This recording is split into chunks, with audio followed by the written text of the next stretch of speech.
Working as a horse auctioneer isn't just a job for Steve Friskup, it's a passion. He also loves calf roping and spending time with his wife, Robin. But years ago, Steve's favorite activities were overshadowed by his love for alcohol. I never was a guy who could, like, have a drink and then go home. If I had one, I was going to have two. If I had two, I was going to have 12. And if I had 12, then sometime in the night I was going to become rich, handsome, and bulletproof all at the same time. Steve had his first drink when he was just 9 years old. His parents went to church, but they were heavy drinkers. As an adult, Steve discovered alcohol gave him something he had always longed for. It made me liked. It made me popular. It made me fit in. And I may not can rope as good as anybody. I may not have as much money as anybody else. But when we're at the bar, you're going to like me. However much it costs, you're going to like me. But the alcohol didn't just make Steve popular. It turned him into a man he barely knew. It just dumbed me down to a guy that I didn't want to be. Every time I sobered up, I didn't want to be that guy. That's not who I wanted to be. And I knew it. His poor judgment spilled over into his marriage. But I could spend money on the dumbest stuff. I could buy, buy drinks for everybody. You could gamble. You could just do what, buy stuff. Just do dumb stuff. Steve's drinking affected his relationship with his children the most. I used language that was a man should be crucified for in front of my children. I wasn't mean and abusive. I was just vulgar. Stuff like that. It's no good. One morning after a night of drinking, Steve woke up with his usual hangover and a revelation.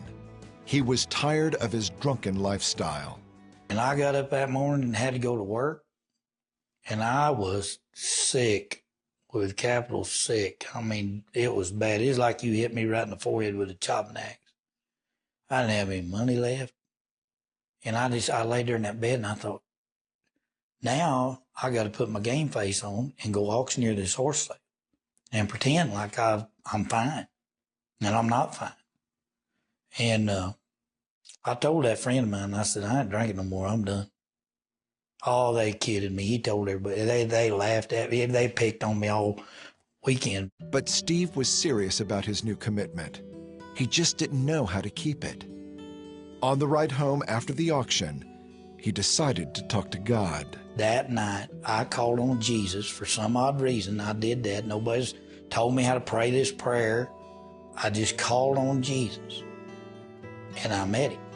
He said, what do you want? I said, I want two things. I want to be a good husband, and I want to be a good dad. And I don't want to do another thing away from home that I'm ashamed to tell my family when I get back. And alcohol's turning me loose to be an idiot, and I don't want it anymore.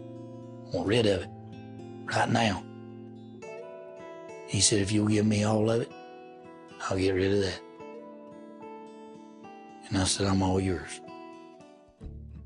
And it moves me every time. How awesome it is for a guy like me in the cab of a pickup to have your sins forgiven. He drove home that night and started a new life. He started reading his Bible and going to church with his family. It was pretty amazing when you pull in your house and you tell your family, get up, we're going to go to church. I just got saved. And you don't even know what that means.